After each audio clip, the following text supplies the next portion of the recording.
Nous allons illustrer le principe de l'extraction liquide-liquide en extrayant le diode d'une phase aqueuse par le toluène. Ce solvant étant toxique, nous travaillerons sous hôte. Dans une ampoule à décanter, on introduit la solution aqueuse de diode, puis une fraction du toluène. En effet, pour un volume donné de solvant d'extraction, il faut procéder par fraction plutôt que d'utiliser la totalité du solvant en une fois. L'opération est plus longue, mais la quantité extraite est plus grande. L'extraction est plus efficace.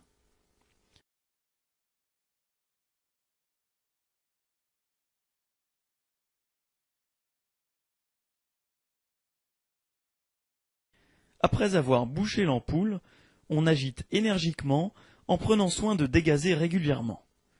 Dans le cas d'un solvant très volatile comme l'éther, il peut même être prudent de dégazer avant la première agitation.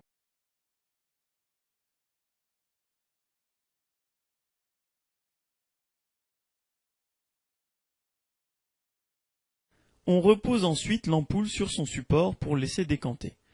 Il faut penser à la déboucher pour éviter une surpression dans l'ampoule.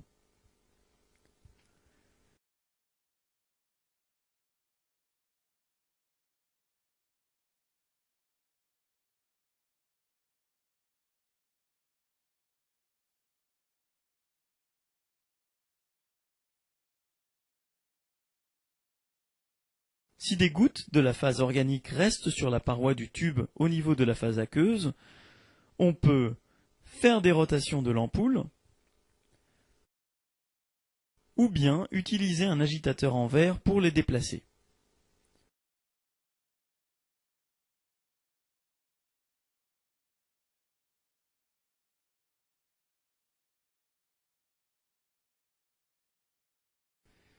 Une fois la décantation terminée, on ouvre le robinet de l'ampoule pour récupérer la phase la plus dense, ici la phase aqueuse. On constate qu'elle est nettement décolorée.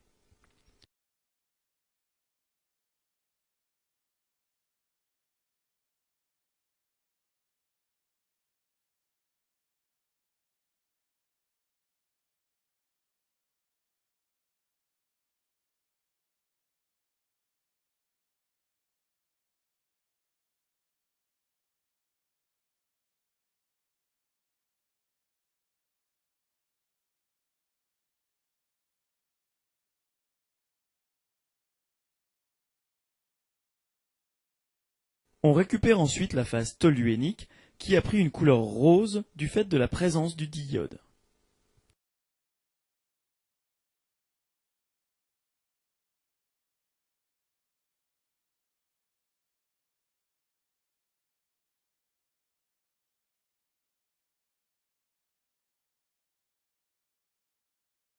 On réintroduit la phase aqueuse dans l'ampoule, à laquelle on ajoute la deuxième fraction de toluène.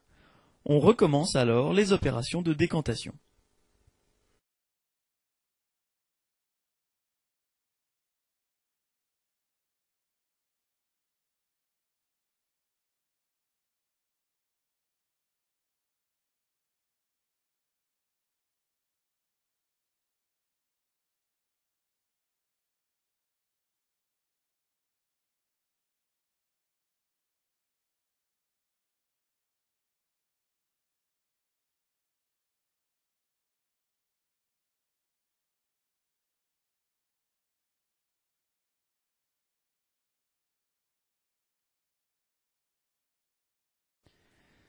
Après décantation, on réunit les phases organiques dans lesquelles est passé le diode. L'extraction proprement dite est terminée.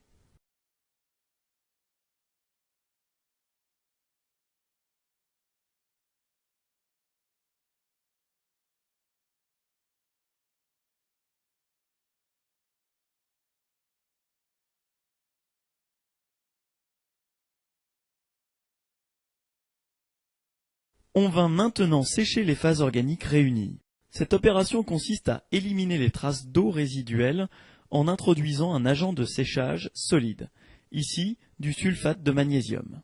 On ajoute le solide en poudre à la spatule. On constate que la poudre s'agglomère au fond de l'Erlenmeyer et prend en masse. C'est signe que la première spatule est insuffisante. Il faut ajouter le desséchant jusqu'à observer du solide libre, c'est-à-dire non aggloméré.